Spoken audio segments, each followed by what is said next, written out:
왕화 왕도입니다. 자, 오랜만에 노무사에 대한 이야기를 좀 하고자 합니다. 1차 시험이 끝난 지가 좀 됐죠. 한참 2차 시험에 뛰어들 때가 됐고, 여기에 대해서는 제가 앞으로 어떻게 해야 될지에 대해서 노무사 관련 재생 목록에 많은 영상을 이미 담아놓고 있습니다. 따라서 관심 있으신 분들은 앞으로 내가 어떻게 공부를 해야 될 건지에 대해서 잘 찾아보시면 될 것 같고요. 오늘 말씀드릴 내용은 약간 업데이트가 된 내용입니다. 현재 공인노무사 연봉, 시험, 난이도에 대해서 제가 다른 전문직과 비교해서 말씀을 드려보도록 할게요. 영상을 끝까지 봐주시고 영상이 좋으셨다면 구독과 좋아요 꼭 눌러주세요. 일단 우리가 흔히 8대 전문직 하면 변변, 회, 감, 법, 세, 노, 관 보통 이런 식으로 8개를 말하곤 하죠. 그런데 시험 난이도 순위는 약간 다릅니다. 변호사, 변리사, 회계사, 다음에 감정평가사가 아니고 세무사입니다. 시험 난이도로만 얘기하는 겁니다. 합격 난이도와 시험 난이도는 다른 거예요. 어쨌든 세무사가 4위, 그리고 감, 법, 노관입니다. 노무사는 실제 난이도 중에서 8개의 전문직 중에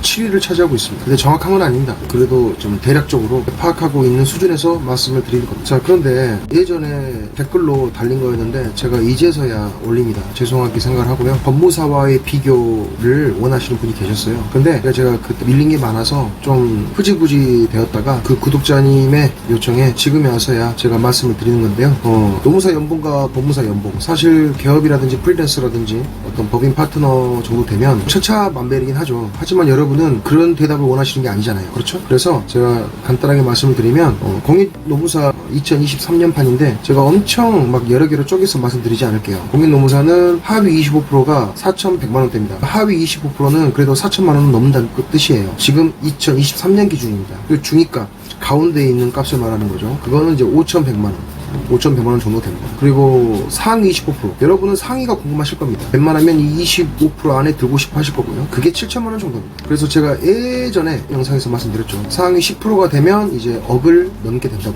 말씀드렸죠. 어쨌든 지금 거기까지 가긴 좀 그렇고 상위 25%만 말씀드리면 7천만원 선입니다. 그다음 법무사는 어떻게 되냐, 하위 25%가 5,100만원입니다. 딱 1,000만원 정도 차이가 나요. 약이죠. 그리고 가운데는 6,600, 좀 차이 많이 나죠. 1,500만원 정도 차이가 납니다. 같은 중위권 이제 노무사랑 비교를 해보면요. 그리고 상위권에서는 25%, 여기서는 8,100만원으로 1,100만원, 약 1,000만원 정도 차이가 나는데, 결국 전체적으로 보면 하위권에서 1,000만원, 상위권에서 1,000만원 정도 연봉 격차가 납니다. 그리고 가운데 중위권 값은 1,500만원 정도가 차이가 나요. 이렇게 법무사와 공인노무사 사이에 연봉의 갭이 있습니다. 그러면 법무사가 노무사보다 무조건 좋냐? 그건 아닙니다. 그건 아니지만 일단 연봉을 받는 사람 입장에서 연봉 차이를 말씀드린 거예요. 실제로 여러분이 근로자로서 연봉만 평생 받고 살 사람인지 아닌지는 모르겠지만 연봉만 놓고 보면 이렇게 됩니다. 정확하지는 않아도 대략적으로 여러분이 궁금해하시는 공인노무사와 법무사와의 연봉 차이에 대해서 말씀을 드렸고요. 시험 난이도는 아까 말씀을 드렸죠. 법무사가 6위 정도 됩니다. 법무사는 노무사보다는 좀 더 어려운 걸로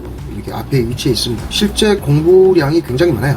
어쨌든 노무사도 꼴찌라기보다는 7위 정도는 하니까 8대 전문직 안에서만 말씀을 드려봤어요. 그래서 아마 여러분들이 노무사로 많이 몰리시는 것 같아요. 다른 전문직들 중에서 노무사 인기가 제일 많은 이유가 이 8개 중에, 사실 관세사 같은 경우는 그쪽과 좀 관련된 사람이 주로 한단 말이죠. 그러니까 그게 아닌 사람들 입장에서는 노무사가 가장 땡길 수밖에 없고 접근성 차원에서 가장 낮기 때문에 경쟁률이 이렇게 높고 많은 사람이 지원을 하는 게 아닌가 생각을 해봅니다. 자, 오늘은 여기까지 하겠습니다. 다음 시간에 뵐게요. 막파.